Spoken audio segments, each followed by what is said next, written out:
Right, so pleasant good morning and welcome to the NEBOSH National General Certificate. I am Mr. Simon Shadrach and welcome to this session. So today we are on chapter 3, the tail end of chapter 3. If you have your notes and of course we could get the main objectives here anyway, right? So 3.8, we're looking at today's session to facilitate the meeting towards the following themes: emergency procedures.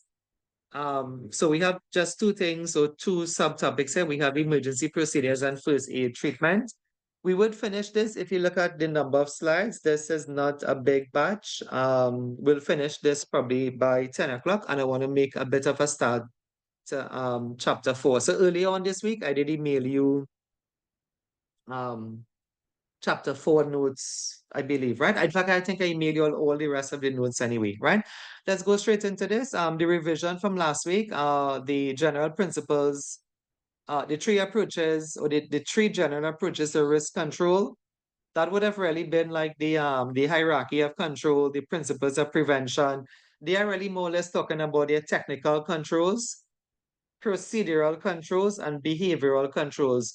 For example, I think a safe system of work, which was like a JSA, may fall under like a procedural control. The permit to work would also fall under a procedural controls, even though the behavior may actually have a part of it too, right? So that was what we looked at last week anyway. So emergency procedures, I'll explain. So as you all should know, there's a law for mostly everything in the UK. This law is known as the Management of Health and Safety at Work Regulations 1999. And it does require, if you look at it, that the company must have procedures for serious and imminent dangers and for danger areas. The employers must, just think about what you're reading, right? Establish emergency procedures and nominate a competent, well, person or people to implement them. Once the company has an emergency procedure such as fire, like the company has a procedure for fire, for earthquake, for flooding, chemical spill. So once the company come up or develop that emergency procedure, they are to inform the workers about it. It makes no sense you develop the emergency procedure and then you don't tell the employees about it then, right? So it makes sense once you develop it, like where do you go? Like where is your muster point, right? What is your route to your muster point, right? So once you develop the emergency procedures, it makes sense to inform the employees about it.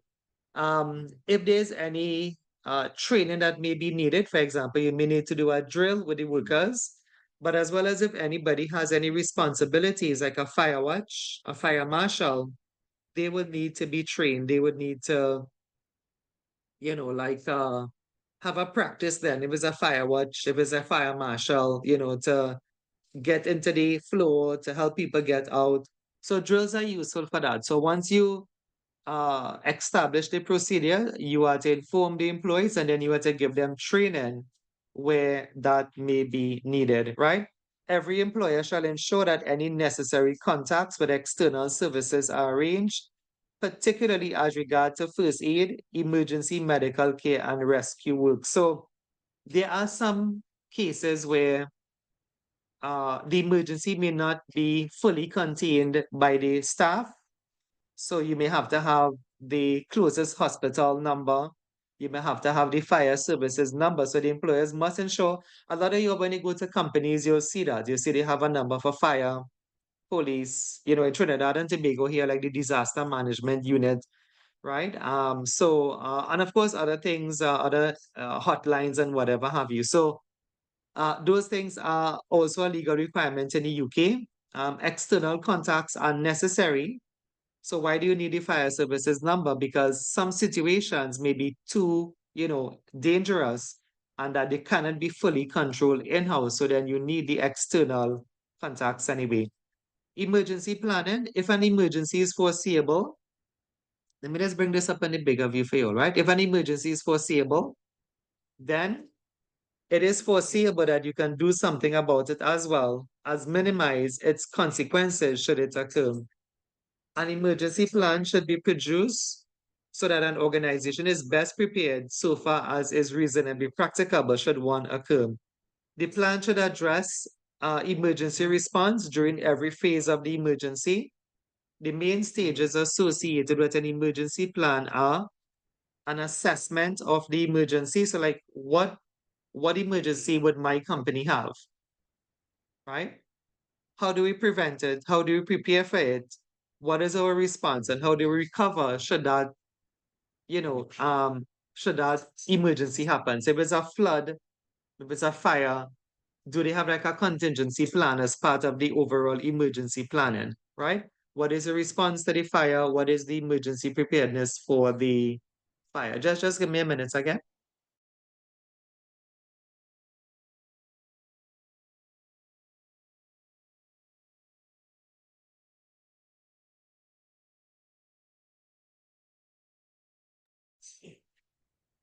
Right. So moving on. So we have let's see, the next one. So the degree of planning should be proportional to the probability of a major accident hazard occurring. What does that mean? Well, of course, I would have asked, but I'll just tell you based on the time, right? So what that means is like the more likely something is to happen, the more planning you need to have in place, right? So the degree of planning should be proportional to the probability of the major accident hazard occurring. Of course, we are in the Caribbean, South America. If there is, the threat of a storm or hurricane, then your emergency planning for your company must deal with that, right? If there is, drains to be cleaned, storm drains to be opened, then those things should be done anyway. And of course, more likely this time of the year, because this is August, September. If it's in the dry season, maintenance might not have had it that had to do that, or maintenance might not have had so much to do. But as is the rainy season, then these things need to be put in place anyway, right? Of course, in Guyana, they'll understand that to a certain extent in terms of the tide level and whatever have you as well, right? So you need plans for part of the site, danger areas, and one for the overall site. And that's just good planning.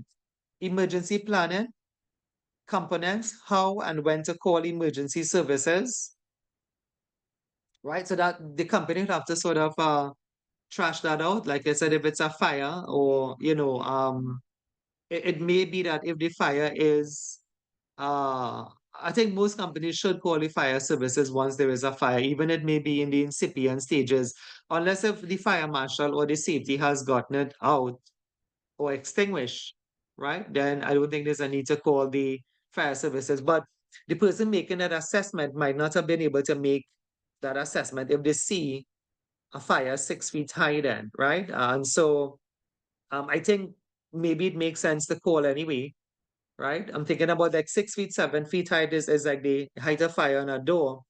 So if your safeties or your fire wardens have seen that, the person standing by should probably still make that call on fire services will be on the line, right? You could probably tell them, look, we got it out of, we kind of got it under control. Or it has spread to the ceiling or whatever have you, right? Who will take charge and what would they be responsible for? Normally that could be your safety manager, but sometimes the companies have a position called the incident commander, right? Right. So the incident commander is the person that takes charge, right? In the event of a disaster occurring anyway, right? Procedures and response, including special circumstances. You could take notes. Special circumstance is we could probably define that a bit, like what is a special circumstance? So it's probably not what you think though, right? Like in the course context, a special circumstance is if somebody is absent. So like if the first aider is absent, if the incident commander is absent, they refer to that as a special circumstance or circumstances like the trained incident commander has taken 2 weeks off. So during that 2 weeks, there is no incident commander for that 2 weeks then. So that is referred to as a special circumstance. And anybody could say, like, what do you think would be a procedure during that time where the qualified person, it could be a first aider, fire watch, fire marshal, if persons are on holidays or whatever have you, that time period is referred to as a special circumstance. So what do you think could be a procedure to cover for those special circumstances? You have an alternate, sir? Very good, right? So that's the perfect answer. Yeah. So the answer is, so when they say procedure for response, including special circumstances, they are talking about you must have an alternative person in charge then. Right. So that's the answer there, right? I'm moving on. The components, any part of your plan that require resources, maybe it could be something simple as, items you find in the first aid kit, bandages, but then it's things that have to be bought, right? If it's a specialist piece of equipment, some companies have, like the automated external defibrillator. That's the thing that they sort of registers, like a shock to you. Certain companies have different resources, and I'm thinking like things that are relevant to the region right now in terms of dengue, mosquito creams, and I mean it still is not an equipment, but it's things that have to be purchased anyway, right? And then, like in terms of equipment, if there is somebody that is differently abled in terms of their mobility, that doesn't prevent them from work, right? So companies may have, like a wheeled chair. They may have like an evacuate track, which is something like a wheelchair as well, right? So anything that is a specialist piece of equipment, just look at the heading in the emergency plan. If Frank was your best technician, but he walks a bit slow, he has a limp, and he has been using crutches, the company may consider, well, we can probably have a wheeled chair. So in the event of the emergency, whatever it is in your company, chemical spill, fire, flood, right, terrorism, we can probably just try to get him on, because when doing the drill, it may have been revealed that Frank has difficulty in making it to the muster point in 3 minutes time, right? Normally you have 3 minutes to get to your muster point. And other than that, he's okay because he walks around on crutches or whatever have you. He's okay. He's okay with that, right? But that's just his condition anyway.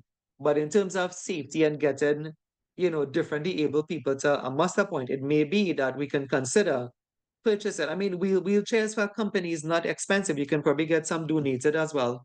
There's some companies that donate them as well. So, that may be here the availability of resources, including the requirement for any specialist equipment.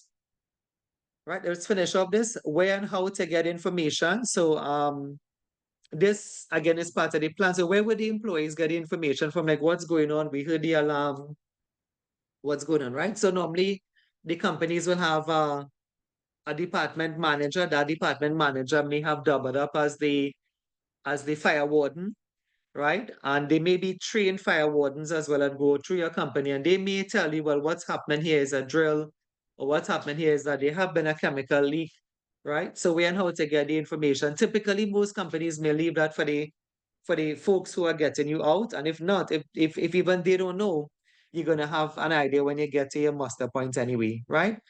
How emergency responders will be identified, and how will they identify each other? Anybody can see how do they normally do that? How do you know the fire marshals? How do you know the persons, like to get you out? Like when you see them, how do you know them? I mean, you would know them because they're your employees or they are your workmates, right? But they normally have something on, and I have one to the back of my chair. I don't know if you can see it. Anybody know, like, how do you identify? Like, so you heard the alarm, and then you see your manager say, Safety vest. yeah, they have the safety vest. If you watch here, you'll see it. I have mine right here. So most managers have it right there. Like the person that have that responsibility now. So when you hear the alarm, you just put it on, and it would have your name and stuff on it. You put it on and you do your checks. So very good, right? Sir, Mhm. another thing that I saw in our company recently is that they did like the organizational chart, which was placed at the front entrance. And in addition to the organizational chart and identifying everybody's position, they would put on the side of everybody's position who are the trained fire wardens, trained first aiders, and stuff like that. So Yeah. generally, even visitors coming in would be able to see who those persons are. Yeah. Yeah, good, excellent, right? So perfectly said there as well, right? All right. Where emergency responders will rendezvous, that word is rendezvous, and how would they communicate? Well, they would have their muster points in very big companies. If a small company, they may have one muster point, but very big companies, you have numerous muster points. and they normally communicate via radio. Now, in some companies, they allow cell phones. Some companies, they don't. If you're in a gas plant, again, Trinidad and Tobago has quite a lot of those, top LNG plant and stuff in this part of the hemisphere, ammonia, right? So some gas plants, they don't allow, and you all know them, right? Proman and all these companies, of course, Atlantic, right? So they don't allow the cell phones because the phone itself may be a source. Like what may have happened is a gas release then. What may have happened is and we saw those of us in Trinidad and Tobago, we saw, I think last week, there was a fire, I think at Atlantic. It looked as if it was under control, but it looked like a jet fire because it seemed to just be like the fuel source was still going, whatever it was, the fire was rich then. The fire was just going. I don't know if you all saw that video, right? But the thing though, like as I said, is that many companies have more than one muster point. Like if you all know Atlantic LNG, they have more than one muster point, and then from the various muster points, they would have like a taxi service, which we would call a maxi taxi here in Trinidad, right? But of course, if anyone looking at this on the World Wide Web, it's a taxiing. So they have like transport buses then that is contracted with Atlantic LNG. And those transport buses would actually, because the facility is huge, right? Would actually, and of course, Guyana too, right? Gisby and whatever have you is huge facilities. So the transport buses or vehicles will get to the muster points, and some of those vehicles are like battery operated then, right? And they have like I don't know if they call them whatever carts or when I say carts, but it's electric, so it's not a source of fuel then, right? And they will get those workers from the various muster points to the main muster point, which may be some distance away from the company anyway, right? So where emergency responders will rendezvous and how they will communicate, again, is dependent on the company and the size of the company and the hazard and the risk that they face. If it is a small company, maybe you're just an office type company, the most hazardous chemical you may have is ink, then you would probably just meet at one muster point. They could communicate via their phone. Again, if you are in a company planning this emergency procedures, it may be best to just purchase some radios, right? The two-way radios, they are not expensive. You can get them literally on Amazon for economical price, the price of a couple of boxes of KFC anyway, right? Just give me a minute, huh? Look, here comes. Look, you're getting money, fan. Yes. All right. All right, let's move on. So emergency plan, making it work. So making it work is training for the emergency planners, training for people with role to play. So the only way to make your plan work is with a drill. And that's sure we're picking that up, right? How plan components will be tested and revised if the test reveal it may be necessary or a necessity. Testing plan should involve risk assessment to see if the plan will put people at risk as well. Procedures to evacuate disabled people, needs to be tailored to suit the types of disabilities. The procedure will detail an emergency method or an evacuation method. This was the EvacuTrack. I have a link here that this is like a chair, it's like a wheelchair, but it is capable of reclining, which a wheelchair doesn't really do. And in case the person is so injured, then it could recline and sort of become like a stretcher, right? The other thing about the EvacuTrack, so this is a special piece of equipment, is that the wheels lock in place. I think the wheelchair wheels lock in place too. I think they do. And the wheels in this, it locks into place. So there's a mechanism you can engage that. So if you are on an incline or a decline, I guess an incline, or a flight of stairs, and I mean, let's say you are carrying or you're assisting somebody down that flight of stairs, but it's an earthquake, right? And we have had earthquakes here just July month. This is August. I believe no, I can tell you the date because I know what I was doing that day.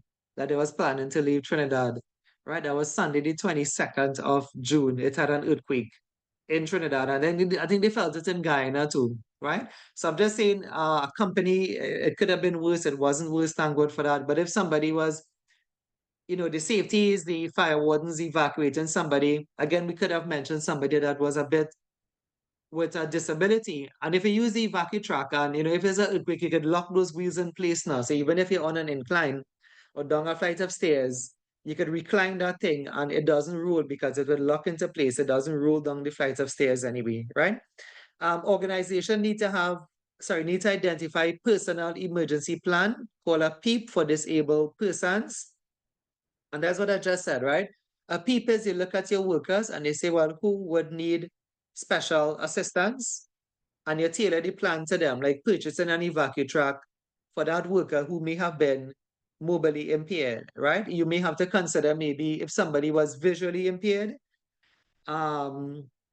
maybe your alarm was like a flashing light, so you probably need to have like a sound so the person that is visually impaired could actually still hear the sound, and vice versa. If the person was hearing impaired, in addition to the sound, you may need to have a flashing light so the person can see it. When you start to tailor the plan to suit the type of disabilities, that's called a PEEP, because you make it personal to the person then that has that disability. Right? Types of emergencies: gas explosion, electric burns or electrocution, escape of toxic gases or fumes, terrorist threat, spread of a highly infectious disease. Now imagine, I wrote this here before the pandemic, years before, severe weather, aircraft crash, if near buildings. And of course, we in the region, we have had this. Guyana has had it, Trinidad haven't had too much of, pilots overshooting the runway though, but they have had in the region, of course, here anyway, right? Dealing with the media, only designated person should deal with the media during an emergency. You could probably think about why, because I'm going to ask you why when we finish this slide, right? So why should only designated persons deal with the media during an emergency? Persons should be trained to handle external relations with the media and OSHA and the HSC, right? And the newspaper and the television station and Ian Allen for those of us in the region here, right? So you need to be trained. Information should only be released when it's clear what's happened and what's going to happen. Treat the media though with the respect that they deserve, and probably everybody is, especially the family members of the person that may have been injured, and of course in the region in Trinidad here, worse yet, killed, right? There's a guidance for this if you want to kind of take a look at it. Remember, guidances are textbooks, HSG 268, the health and safety toolbox, have a look at that in terms of emergency planning, right? So we could pause here for 1 minute and just to give you a hint. Remember, the HSC website have lots of free materials on it. And if you are faced with a question, right, a lot of times, now you could get all the answers in the passage, because remember I taught you all how to do that, right? You can get it from Google and get it from the passage and tie it back into the notes now, right? But if by some chance there's some strange question, like you look at Google, you're thinking, I'm just making something up. You're thinking like, remember NEBOSH is not hard, the exam is not hard. It's like they ask you 15 negative safety indicators, right? So you could just look at the book. The book have 6, right? But a good place to go is the HSC website, right? So I mean, this slide is not about that. This slide is just making reference that they have resources on the HSC website. So like, you could just go to the HSC site, plug that in, what are the negative safety indicators? Please don't plagiarize. When you see it, say it back in your own words anyway, right? So I'll leave it there. I won't go too much into that. Emergency procedures. In emergencies, people are more likely to respond reliably if they are well trained and competent. They take part in regular and realistic practice drills, have clearly agreed, recorded, and rehearsed plans, actions, and responsibilities. If you're always doing drills, people, when they hear the alarm, they have done that walk before. They have walked through the corridor. They have gotten to the muster point. They have had their name called. They know what to expect, right? So write an emergency plan if a major incident at your workplace could involve risk to the public, recruiting employees, or coordinating emergency services, right? So remember, part of your plan must involve, well, when do I call the fire services? When do I call the hospital, right? And again, that's your assessment. If the assessment is like, what has happened, and you would know, like if you see it's first aid, if it's just a cut, right? A slice, you may not want to call the hospital, but you could administer first aid. And if you are not the first aider, you have the first aider do it. And then you can say, I think we should still see the doctor. We should see the company's doctor, right? So all of those things are part. When you write your plan, you say an assessment will be made of what has happened. You'll have like the sequence of events, first aid, company, doctor, hospital. And again, that may change based on what has happened. It may be hospital first and then company, doctor, like when the person returning to work, right? Where you share your workplace with another employer, you should consider whether your emergency plans and procedures should be coordinated. It should be. It should be. If you share your building with somebody else, then, right, you wouldn't want, I mean, just picture this, right? Just picture two offices on the same corridor, right? But one of the companies, they said their muster point is this way, and the other company said their muster point is that way. But they're all on the same corridor, right? So in the event of an emergency, you'll find workers from Atlantic, just making this up, going left, and then the workers from Demas going right. Well, you're gonna have a confusion in the corridor, right? Then where is the muster point? If it's a rented property, where is the muster point, right? So it needs to be coordinated once you're using shared premises, even if you don't talk to them. That's how we do in the region here. Don't talk to your neighbors. Talk to them about the emergency plan. You may actually coordinate on where do we put the fire extinguishers, where the muster point, what side of the muster point are you going to use, right? Or do we need to cut some grass? I actually did it to that company this year, right? Right? The muster point was, where they say was the muster point had grass, right? So I made them cut the grass and they had two options. They could have put like paved material, like road material on it, which we call oil sand. But the better option I told them was to concrete it, like 2 bags of cement and maybe 2 bags of stone. You could get gravel in the hardware, and that's what they did. And they have a muster point there now with another company, right? Because it's kind of big enough for the both companies. At the premises only have 3 workers in one particular office, and there are 2 offices, right? So that's us using that sort of example there. All right. Coordinated emergency services. So I think we read that one. So the next thing here, first aid. First aid. Now, as we would have finished emergency procedures there,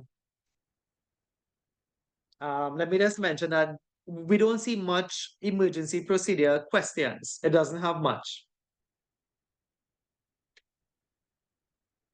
In fact, I cannot think of any, but it probably have.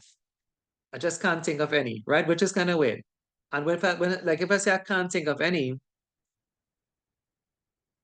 then it probably don't have more than one. It probably have one in the last 40 something sittings or whatever have you, right? But well, you all know me, right? Like what I was thinking, this could be a good management point. Like when they ask, because come September, you are going to get a management question. It's on every paper, right? Like what the general manager could have done better, what the supervisor could have done better. Comment on, they normally ask you, I don't know if you all have been writing these things down, it's the same questions I mentioned at the end of every class. Because NIBOSH kind of asks the same kind of questions, like safety indicators is a question enough. You are going to get a question on safety indicators. Moral, legal, financial is on every paper. One of them, we're not too sure which one, right? But like emergency procedures, they may ask you, I don't know if you're writing and you should be writing now, like comment on the effectiveness of, and they will give you the manager's position, if it's general manager or supervisor or SM or store manager, something like that, right? Comment on the effectiveness of the manager. Now, if you read the case study and you read and you see, it said that the company has done 2 drills, drill reports are produced, the workers are happy and contented at the company, but then you can say, anybody can say what you could say, like how do you normally start off the answer? In my what? Opinion. Yeah, in my opinion, you can say, yeah, very good. In my opinion, I believe that the manager, and this is how you're using this, you can say the manager has been effective in his role of emergency planning. So that's why I can see this coming. You could use this like that, right? And then you could use it again, because I could use it more than once if you wonder how. You could, because you see, we discussed more than one things here. You can say emergency planning in terms of the drills. So you could use that when you see they say the company has had 2 drills for the year, you can say, yeah, they have been successful or effective in planning the emergency procedures with respect to fire, whatever the case study would have mentioned. But look how you could use it again. What way you could use it here? Disabled people, right? If they mention there's a young worker, there's an elderly worker, you can say again, in my view, the SM, safety manager or store manager, right? Role is effective in that they have had provision for persons that may be classed as, like differently able. That's the term that they say. And then you can say in the case study, it was mentioned that the elderly worker was escorted safely out of the building, right? NEBOSH exam is not so hard, but you have to know how to twist this into the answers. If you go there then September looking for the emergency question, you mightn't find it. Because remember, we don't set the papers here. And I can tell you that they don't set much questions on this anyway. But if, they ask, what is the rule? And I think that is a question. Every paper have a question like that. Comment on the role of the manager. You could use these things. Please make your notes. Please, I don't think I've had a chance to upload last week's video as yet. And that's how busy I really have been anyway, right? But we have mentioned to you all, look, you all are in the live. Make your notes. You have your textbook. Look at the handout and make your notes because there's nothing you're missing if you just make your notes in class, right? All right. So anyway, having said that, first aid though has questions. There are questions on first aid. So let's get straight into this. So like everything else, if you wonder what I mean by that, well, remember how we started this lesson? Watch it again. Everything in the UK, there's a law for it, right? So when we started, you'd have seen emergency procedures and there's a law for it. So the two learning objectives was, first of all, emergency procedures. There was a law for that. Look at here. The Management of Health and Safety at Work Regulations, 1999. And the second learning objective is, let's get back to that one. Give me a minute. Is first aid requirement. And like everything else, as I was saying, if that is what you're looking at, then there'll be a law for that too. They don't really ask the law, but there's a law for it then, right? The law is the First Aid Regulations, 1981. The acronym we use for this is FAR, F-A-R. FAR. So what does the law require? The law requires the company to provide adequate first aid equipment. Remember, this is also the law in Guyana and in Trinidad. When I say this, not FAR, but the same principles is embodied in our OSH Act then, right? To have adequately trained personnel, to give information on who those persons are and the provision to your employee. And a student from me already mentioned that already to the class, right? What is the function of first aid? They say to preserve life, to prevent further injury, and to promote recovery. It's referred to as the 3 Ps, right? I could mention here that we do have first aid courses. I would let you all know when we're doing another one. The licenses is just at the top of where I'm sitting here, right? So I'll let you know when we're doing another one for anybody who have to get these things done anyway. These are very nice courses. Too good in fact, right? But but really nice skill to have. I think everybody should have done a first aid course, right? Like everybody, not even if you're not in safety, right? I think that's something that everybody should have anyway, right? Equipment and facilities, how do you know what first aid equipment to use? Well, it's based on your risk assessment. A minimum is that you must have a suitably stocked first aid container. There is no mandatory requirement for the contents of the container. It depends on the likely injury as revealed from the risk assessment. The law requires that appointed person must be there to take charge of the first aid arrangements, and information for employees, must be given to those employees. What factors determine the type of first aid provision in the workplace? Now, this is a good question. So I'll come back to it, but let's try to finish up the note. This, in fact, has been the PASIPA question. The answer for this, though, in the book. But the answer also is, I guess anywhere else then. Right? This is a straightforward first aid question. You had like one or two of this. I wouldn't say it's a trending topic. It was the same question. And they don't like to ask what questions. So they may ask comment on the factors that determine the type of first aid provision in the workplace. Let's finish up the notes and we'll come back to add about 4 or 5 answers. So that it's not too trending. There maybe about two questions in the last 4 to 5 years. And every month is an exam. So you check up how much exams is that, right? What to consider when deciding on first aid, the first aid needs in a workplace, you consider, I think this is the answer to the question, yeah? So what do you consider when you're deciding on how much first aiders you want? You consider, do we have a shift? Do we have to have persons to cover the night shift and the day shift? The location of the site, right? And so this could be like I could use a example like where maybe this site that you are on is far from the closest hospital,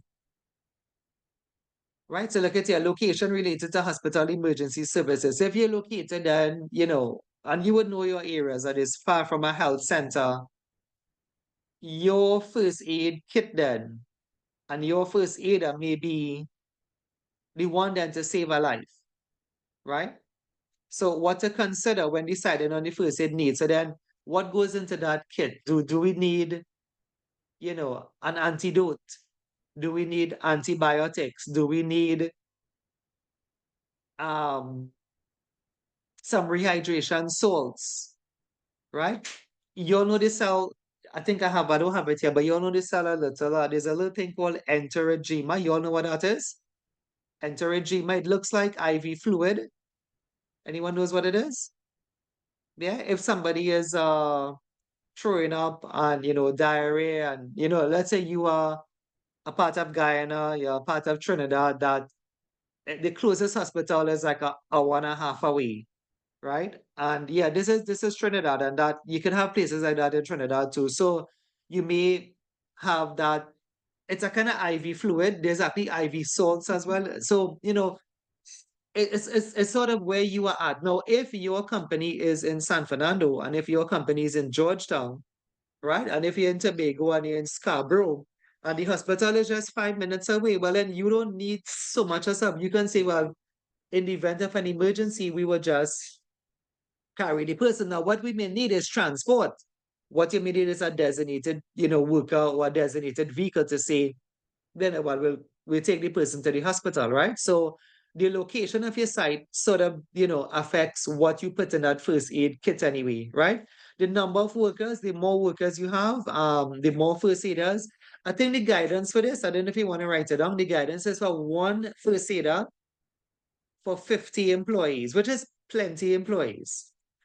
One first aider, minimum, so you can have more, but minimum one first aider for 50 employees. And of course, we expect or we hope that not all 50 would be affected at the same time. But if there is a gas release, it may be possible where that one first aider is not sufficient. So the law says a minimum of one for 50. So you can do more than one. You can do 3, you can do 4, you can do 5. Again, I think that is based on the risk, right? So if the risk of a chemical spill is high, maybe in your company, I'm just saying this because this has not happened. I mean, it has happened in Trinidad, but the outcome was death. But let's say it was a first aid then. So the workers just need a bit of, they need a bit of oxygen. They need to sit a bit and relax and get a drink, get some sort of, isotonic refreshment in like Gatorade, right? You probably need more than one first aider. So it's based on what they are doing. Like if the workers are in a hot area, then you're in a reformer, you're in a tank, right? Yeah. And again, it might be all 50 at the same time, but they may have 5 of them. Still, that one first aider may be to assess 5 of them and to give them a isotonic drink with salts in it, like Gatorade and Lucozade. Likewise, maybe in the UK and other parts of the world, it may be cold, and what those workers may need is maybe some tea, right? So the location relative to hospital, emergency services, all of these things. So then if they need tea, then you may need to have that in the welfare arrangement. The first aider may have to, yeah, I wouldn't say probably get it for them, but probably direct them, if you're feeling that cool, your body temperature dropping, you can probably get, something warm to drink or whatever have you, right? All right. Suitable persons, first aider. So I'll try to put this into context quickly, right? So the suitable person is the first aider. In the law, the first aid regulations law, that first aid regulations here, it referred to the first aider as a suitable person. And just to explain the two slides for you, the law require that you have two types of positions. Then you have first aiders and you have what is called appointed persons. Right? You see appointed persons here. So an appointed person is like a first aider. The only thing is the person mightn't be fully trained in a first aid course. They may just have basic first aid training. Yeah, you have different levels of first aid, right? So the law requires two persons, right? So the employer must ensure an adequate number of suitable persons or first aiders are provided to administer first aid. First aiders mean, or suitable persons mean, those who have received first aid training, have acquired the HSC approved first aid qualifications in the UK, received the appropriate additional training in relation to any special hazard likely to be exposed to. Factors affecting the number of suitable persons, the location of people on site. And we did this before. How many first aiders do you need? Shift work, the number of employees, like the guidance here. One first aider for at least every 50 employee, but they would at least mean more than, so you can have more than one first aider for every 50 employees. You must have adequate measures in place to cover for when the first aiders are ill themselves, or if they have taken holidays, or if they are on annual leave, right? The appointed person, as a minimum, an employer must provide an appointed person at all times with employees at work, or when employees are at work. It is recommended that an appointed person be able to call for help of the emergency services, be able to administer emergency first aid, responsible for the equipment provided, be able to use the equipment they are responsible for, right? Remember, the appointed person is like a first aider, they're just not fully trained. They may be just one level under the first aider, right? An employer must inform his employees about first aid arrangements, including the location of first aid equipment, what are the first aid facilities, the identification of trained personnel. Common practices involve putting the first aid arrangements in the HSC policy. At least one notice informing employees of the names and locations of the first aiders. And there's a bit on signage here. The first aid room must have proper signage. This is what is called a mandatory sign. Risk assessment required to identify control measures and any residual risk. Residual risk is after you put measures in place, if the risk remains. And if the risk remains, how do you deal with it? Do you deal with it with the first aiders then? Or do you call the emergency services? Safety signs required where significant residual risk cannot otherwise be reduced. A safety sign should give or gives a message about health and safety by a combination of geometric form, safety color, and symbol, or text, word, letters, numbers, or both. And some of you all may be familiar with them. No safety sign required if the residual risk poses no significant risk of harm. So you may have seen some of these. A prohibition sign is like do not touch, no smoking. It's an open book exam. Before the pandemic, they ask you the color and stuff, but they have had no questions on these. A mandatory sign is blue and white. Safety hats must be worn. Warning is yellow and black. Emergency is green and white, right? But again, maybe I'm just saying you could make this into a question. If they ask you to comment on the role of the managers, maybe somewhere in the question said the workers did not know where to go. And you could say, well, hey, that's a signage point. We can say, well, in my opinion, the safety manager should have had proper signage. So you make a point of out of that, and you can say emergency signage should be green and white. You can quote it from here because that's okay. All emergency signs is green and white. You're not going to say that's plagiarism. It is green and white. So you can use that, and you can say an emergency sign should have been put in place showing the pictogram detailing where to go in the event of an emergency. So you make an answer out of it, right? I think it's too easy for they to say now, before the pandemic, they say draw and label, the students had to learn the shape, some of them circular, some of them triangular, some of them, rectangular, but not anymore, right? But you could still make this into a point, a very good point. You have to remember, you have to play over the videos, you have to make the notes what I'm telling you so that you know how to use the points. When they say comment on the role of the manager, you could get those 10 points in a jiffy. but you have to know how to get it, right? Occasional signs, so there are different signs we use in safety as well. You could use your voice, you could use their different hand signals for cranes, right? This one is boom down, that's boom up and stuff. So other signs are out there. You could use verbal communication. I don't think this will be part of your exam. If you are setting some sort of alarm, it needs to be set so it can be heard above the background noise level. It neither be excessive or painful. The sound should be recognizable.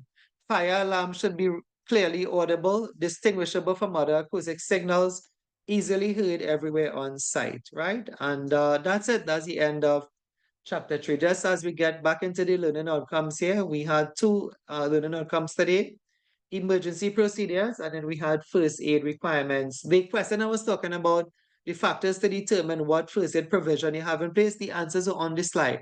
They were talking about shift system, what is the risk you face, how many employees you have, are any of them disabled, all of those things, how close you are to the hospital, do you have like suitable equipment, suitable person. So you can get it from the slide, hopefully understand the question.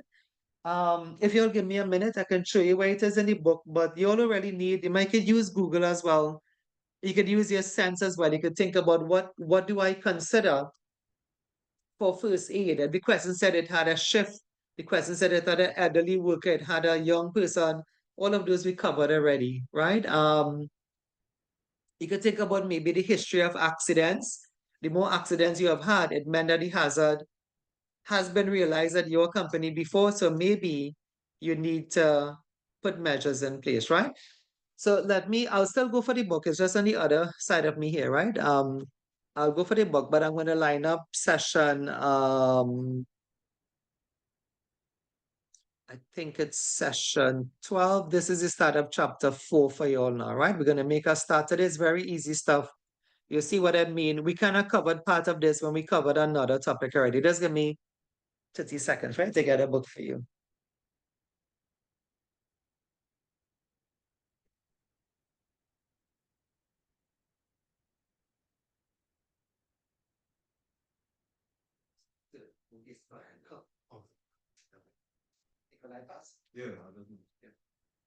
Yeah. All right. So if you want to just have a look at the book with the first aid thing in it, the same thing I mentioned that was on the exam paper then, right? But it wasn't so trending. I mean, 2 isn't that trending anyway, right? First aid personnel, if you have your book, page 67 of chapter 3. Same thing was on the slide, folks. And if you look at page 69, I think, 69, yeah, you'll see the same question that was on the slide. The factors to consider when deciding on first aid provisions. So let me just show you on the screen, but I know you'll get it back anyway, right? So the same thing was on the slide there. And this double up twice for NEBOSH question already. But please remember, don't just take it from the textbook. I mean, we have discussed it. Think of yourself, if they ask you about how much first aiders we should have at this company, think about the work you're doing, right? Remember I said if it's an office, you just probably need one first aider. But if you're in a gas plant and there's a probability that 50 workers or more may be inundated with some sort of gas, well, you need more than one first aider. Just tell me when you find it in your book, page 69. I just want to make sure that we highlight it because it was 2 participants, right? It wasn't more than 2. Yes. I don't think 2 Yes, is sir. trending. Yeah. Can remember every month have a paper. So that's 12 exam for the year for the last 4 years, right? But it's good to know now. That's what we slow down and we show you, right? Okay, so it's there when you turn the page, you see that chapter 3 is finally done. We started chapter 3, so long ago anyway, right? Let's get into chapter 4. We're gonna go into this one here. So chapter 4 have 4 learning outcomes. Let's look at your book. I'll show it on the slide as well. But we're just gonna look at this PowerPoint only captures, well, we can say maybe 2 of them. If we look at the first thing there in 4.1, you'll see active and reactive monitoring is the heading. Just take a look at it there. You'll take a look at the book as well. We're just going to touch that one today anyway. But here the thing, right? Here the thing. Of the 4 bullet points or the 4 learning outcomes in chapter 4, you can see it. right? So this lesson, remember chapter 4, I tell you, I gave you more than one PowerPoint, but it's 10 o'clock. It's just about 10:15 here. So we could just touch one, right? So of the four of them, though, the most common tested one, the most commonly tested one is actually 7 minutes past 10, right? So yeah, the most commonly tested one out of the 4 bullet points is this first one, is 4.1. What does that mean? Yeah, we're going to do 4.2 and 4.3 and 4.4, but the question may still be on 4.1. So that's what they like to test. Meaning this piece now is the most important part. But next week is 4.2, 4.3, and I'll try to wrap it up. They're very simple now, right? If we could wrap up, we could wrap up. If you look at those PowerPoints, they are very short. If you look at PowerPoint 15, very short, about 10 slides. PowerPoint 13, about 10 slides. Very, very short stuff, right? And so we will wrap up more than one PowerPoint then in the weeks coming ahead, right? All right, so why measure performance? This, is a version of a management system. The highlighter here is on measuring performance. So why measure performance? They say performance is measured by a combination of reactive and active monitoring techniques. Reactive and active monitoring generates data about your health and safety performance. Effective performance measurements provide information on the level of performance, right? So why measure performance? Because you can get an idea on the level of performance and why the performance level is as it is. That's why you measure performance, right? And I'll tell you what we measure in just now.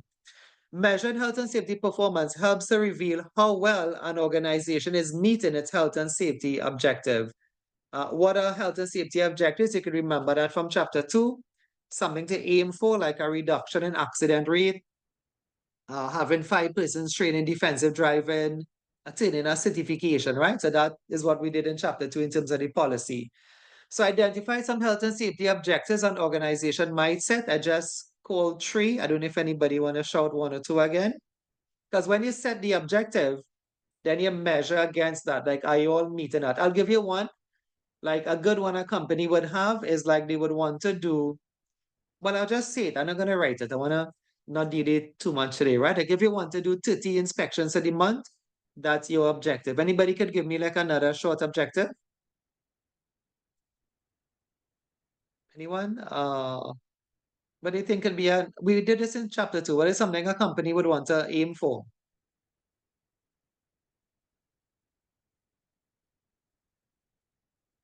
No accidents. Okay, very good. No accidents. Anybody else? That's a simple one. So 30 inspections, no accidents. We'll keep that in mind, because we're going to measure against that. Anybody has one more? What is a goal a company would want, an objective a company would want to measure or have? Because chapter 2 is about setting those objectives. Chapter 4 is about measuring up against those objectives. Right. So anybody has one more? One more, folks?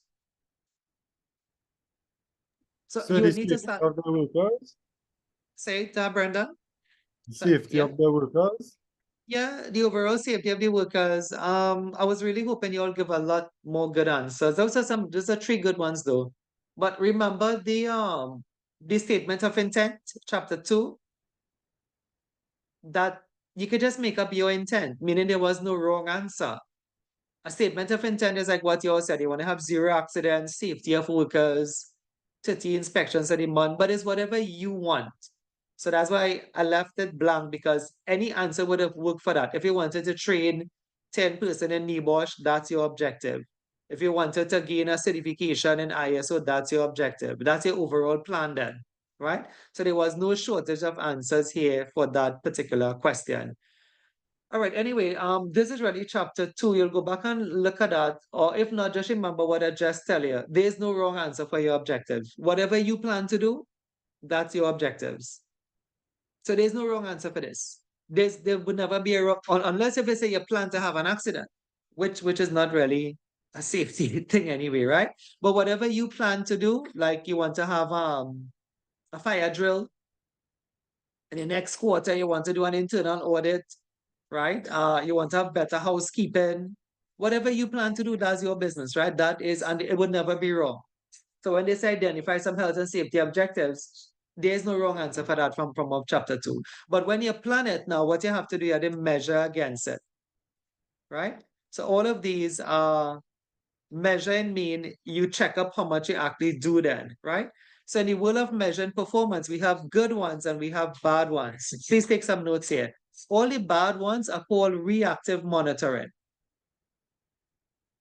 Right? So all the bad ones are called reactive monitoring. All the things you don't want then, it's called reactive. And of course, by extension, all the good means of measuring performance is called proactive or active monitoring.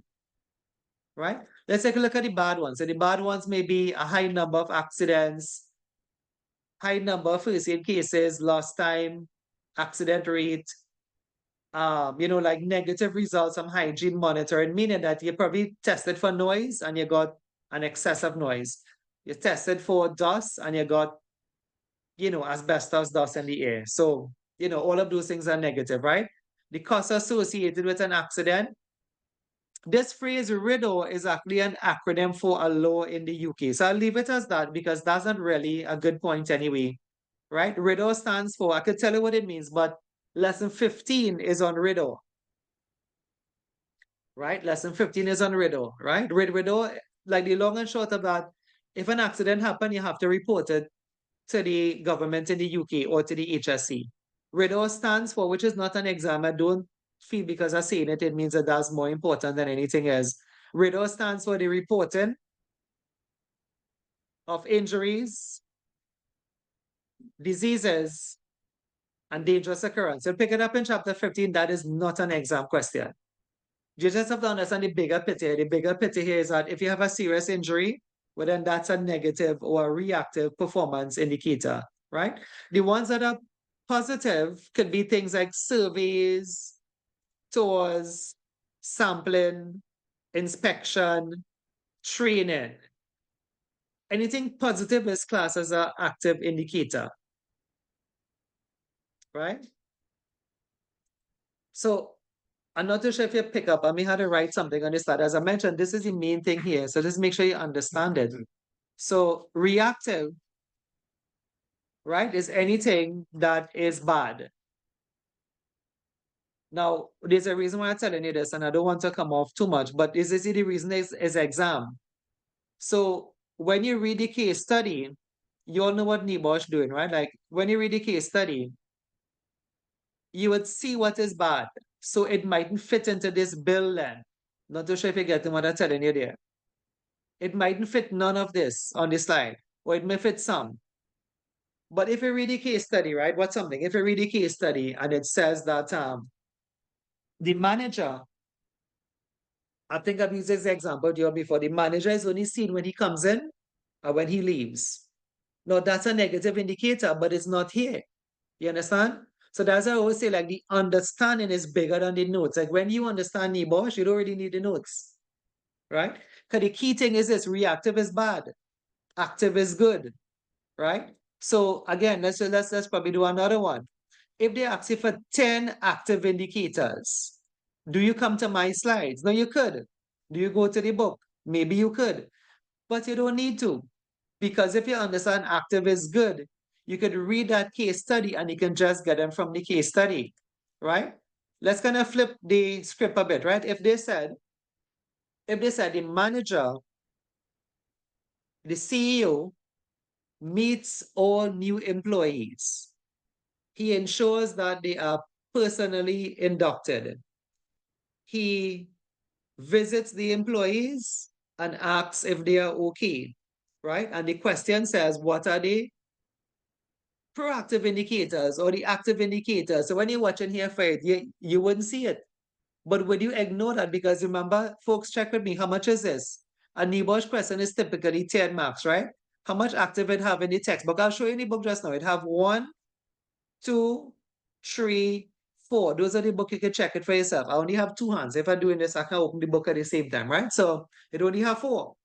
But the question is worth 10 marks or 15 marks. So what you'll do, sit down and watch the slide and say, wait, well, I don't know where to get the next 6 from. But I tell you, active is anything good, right? So when you read the case study, let me make up another one. You read the case study, suppose it says now, there is a first aider.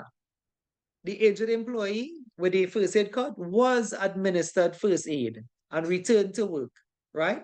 Let's say that was the thing, but then you say, in my opinion, a positive indicator at company XYZ is that there was a first aider. Folks, you understand it a bit? So in a way you need this slide, in a way you don't need this slide. What you need is your understanding. Let's take a look at your book. I'll show you the same amount in the textbook. If you open the textbook, 4.1, so the book is of some help, but you see that's why they call it open book exam, because it's more like an interpretative exam now, right? Page 3, chapter 4, first page and 4.1. Let's check how much good ones it have, right? How much good ones they give you. We see in here active monitoring, right? They just talk about that. I explained that to you also. At least they list some on page 5. We see safety inspections, samples, tours. That's 3. 3 is not 10. I show a miss inspection because I know, yes, workplace inspection says 4. Safety inspection, sample, tours, but I still coming up with 3. So which one am I missing? Tours, or they do have surveys in the textbook, right? So my slide have 4. 4 is still not 10. And 3 is not 10 either. Where do you get 10 from? What about when they ask you 18? What about when they ask you 20? Right? You all understand where they get them from, folks? You're getting them because the concept is good and bad. You can't get easier than that, right? Yin and yang. Well, actually, yin and yang is not good and bad, but the idea is reactive is bad, active is good. And you can get it from that. You really don't need more information. Now, if you read a case study and some tend to line up, like accident, then like how the student said accident, right? You read the case study, it said there were 2 accidents, right? And then they said 5 years ago there was another accident. But then you say, in my opinion, a negative safety indicator is a high number of, please take a note of that. What's something? The same thing could be turned into good or bad. The same thing, accident rates could be turned into good or bad. You see, if it's high, it's going to seem to be reactive. You all understand that? If it's high, if it's a high accident rate, well, then it's a reactive indicator. But if it's a low accident rate, well, then it's seen to be a proactive indicator. Folks, you understand that? When you figure that. The same thing, accident rate, based on the nature of good or bad. If the accident rate was high, it would be seen to be a reactive indicator. But if you read the case study and they said, and it was, let's say they said positive, they asked for the active indicators, right? And they said, like there have been no accidents for the last 10 years. But then you can say, in my opinion, watch it, a low accident rate is a proactive indicator. Then you go back to the case study and you said, this is seen in the case study where it was mentioned that company XYZ have not had an accident for the last decade. Tell me if you understand that these points could be twisted. These points can be tailored to be good or bad. Other than that, you don't need them. You can just get them from the case study. But if you've taken one from here, what just one? So somebody tell me, how could you phrase this for it to be positive? Enforcement action. How could you phrase that to be positive?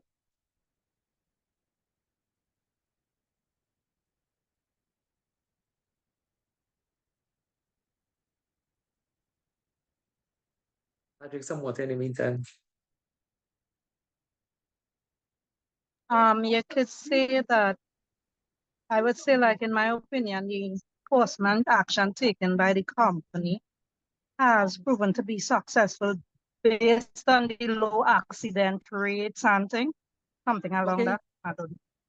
That could work. Okay, so I'll give it that one. However, just remember when we say enforcement action, so that could work for Chile, right? Because they did say the company, but when they say enforcement action, they're already talking about the HSE, which is the OSHA. So enforcement action, again, for lesson 1, your first set of lessons would have mentioned the HSE is the OSHA in the UK. They don't say OSHA across there. And the HSE is in London, well, the head office anyway. They have the HSE officers or inspectors who could visit your company and they could give a notice. The notices could be an improvement notice or a prohibition notice. The minimum fine is 20,000 pounds. So with that background information, right? How could you twist that to say that that's positive, knowing that they could visit you and give you a notice, but if they ask you positive, how could you twist the point of enforcement action to say that it is positive? I'll get it roll in the meantime while you think about that. And anybody could So answer like it. it's enforcement issue, you're enforcing your policies and procedures. No, okay, so this is what we said. Okay, so when we say enforcement action, please listen, we talk about the HSE in the UK.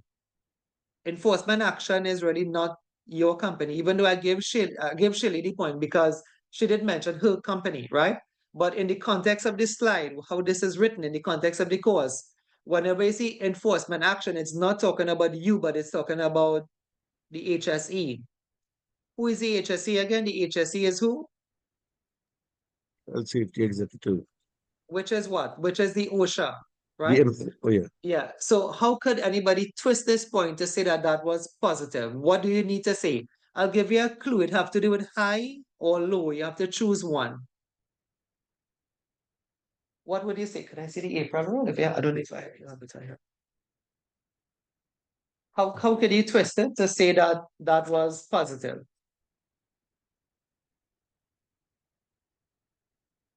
You could say a low enforcement would Very mean good, that the Ariel. company is That's it. following all the rules. Yeah. Well said, Ariel. Very good. Thanks very much. It's simple as that. So if you can't get it from the case study and you want to look at the slide, you can get it from there, but you have to know how to twist it now. Like if you read the case study and you read the case study, right? And the case study, some case studies have a negative vibe to it, and then some case studies have a positive vibe to it. It's like if you read it and you pick up, they say the manager did this, he talked to the employees, everybody happy, everybody working nice, right? Well, if they ask you 20 positive, right? And when you read the whole case study, you didn't see anything about the HSE, you didn't see anything about OSHA. Well, you could say that. You can say, well, in my opinion, I believe that the company has a proactive indicator is they have a low number of exactly what Ariel said of enforcement action. And this is seen where it was mentioned that the company has had no history of enforcement against them. And that's it, simple as that, right? Folks, I want to advise you all to begin your studies because it is August. Now, you don't really have to study too hard, but read, right? Some of my students, they normally say what you all should do is print the PowerPoints, you know, or review your book. You remember how much of you all wanted your textbooks, but how much of you all actually read it other than the class time anyway, right? But if your book is somebody, which was the simplest book for you all, right? The simplest book, whatever have you, the simplest book coming out of the UK for you all. But you could just be familiar. The thing about an open book exam, like I could prove this to you, like what I mentioned chapter 2 today. Like if you get a question on safety policy, right? It's an open book exam, but you don't even know what chapter, like you don't even know what policy is in the textbook, right? If they ask you moral legal, you should be familiar, like what PowerPoint is it, right? Like if we're talking about first aid, but at the end of chapter 3, you should have an idea. Because the book mightn't have all the answers, but it's 24 hours you have.